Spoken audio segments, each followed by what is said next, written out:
Hello, I'm Tina Oelke and your instructor for PSYC263. Today we're going to take a snapshot look into the physical and cognitive development of early adulthood. Emerging adulthood is an interesting time frame, isn't it? Not an adolescent and not an adult. Let's get started exploring what it's like to be an emerging adult. It's not easy to tell when a person becomes an adult, as it's often a long transition period between adolescence and early adulthood. It occurs approximately between the ages of 18 to 25. It is often characterized by experimentation and exploration of career paths, identity, and lifestyles, either married, single, or cohabitating. Key features in early adulthood include identity exploration, especially in love and work, changes in identity, instability in work, love, and education, self-focused with little in the way of social obligations and duties and commitments to others, feeling in between in that they don't yet feel that they are in adolescence and yet not an adult. And it's an age of possibilities, a time when individuals have an opportunity to transform their lives. They are optimistic about future chances to direct their lives in a positive direction. For the early adult, this physically is a great time. Peak physical performance typically occurs before the age of 30, with the peak happening between the ages of 19 to 26. Peak bone mass is also in the 20s. Different types of athletes reach their peak performance at different ages. Some of this can be explained as reaction time is faster in the early 20s than any other time in life, and grip strength is strongest in the 20s, and then it starts to decline. Muscle tone and strength usually begins to show signs of decline around age 30 as well. Unfortunately, the health of adults entering this age is not so optimistic. Young adults have twice more the mortality rate of adolescents. However, they do have few chronic health problems.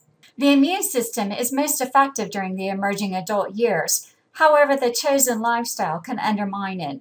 Poor nutrition, lack of sleep, and high stress trying to juggle work and school can derail the good benefits of the high-functioning immune system.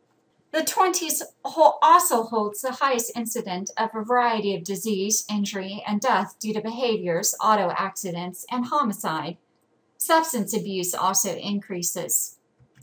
During emerging adulthood, most individuals are both sexually active and unmarried, with the average age of marriage being 26 for a female and 27 for a male.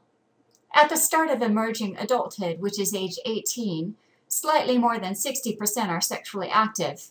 By the end, which is age 25, most are sexually active. Following the patterns of heterosexual behavior in emerging adults, males have more sexual partners while females are reported to be more selective.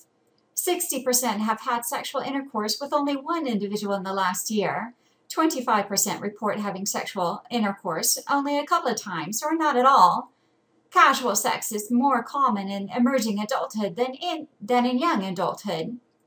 In a study done in 2010, hooking up or friends with benefits is becoming more increasingly popular with the emerging adult population.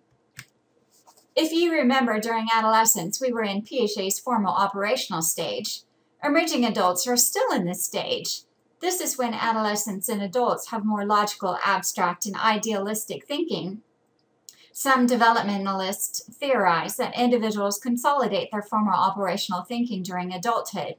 They may plan and hypothesize about intellectual problems in adolescence, but become more sophisticated in adulthood. They have realistic and pragmatic thinking. Some believe that as adults face the constraints of reality, like work, their idealism decreases and their way of thinking changes. They realize that real life often involves a great deal of complexity and ambiguity. Adults then move away from absolute dualistic, like right or wrong, we or they, good or bad, thinking and reflect in favor of reflective, relativistic thinking.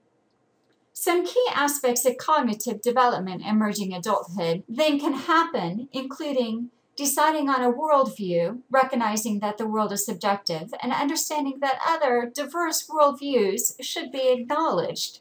Finally, from their mid-20s on, individuals seek to establish their emerging career in a particular field. The work focuses on identity questions such as, what do I want to do? What am I best at? What do I enjoy the most? With that being said, the average American holds 7 to 8 different jobs between the ages of 18 to 30, and 1 in 4 persons has over 10 different jobs during this time frame. Some of those jobs are exploring type jobs, and some are just pay the bill type jobs. Certainly, today's work and career is a changing field. This concludes today's video lesson. The reflective log assignment asks for you to suggest ideas for future research designed to advance knowledge on the concepts in this chapter, or to apply the material learned in the chapter to a current news issue, or to experiences in your own life. I suggest that you not only consider the concepts that you heard in this presentation, but also what you've learned in the rest of the chapter. Some interesting things to reflect upon would be a follow-up on the changing face of work and career to the emerging adult. What changes have you seen? What did you think about the physical development of the emerging adult as described? I didn't cover substance abuse, dieting, or eating. Did you have any thoughts over those topics? What have you seen in the news recently that you'd like to comment on as it relates to Chapter 13?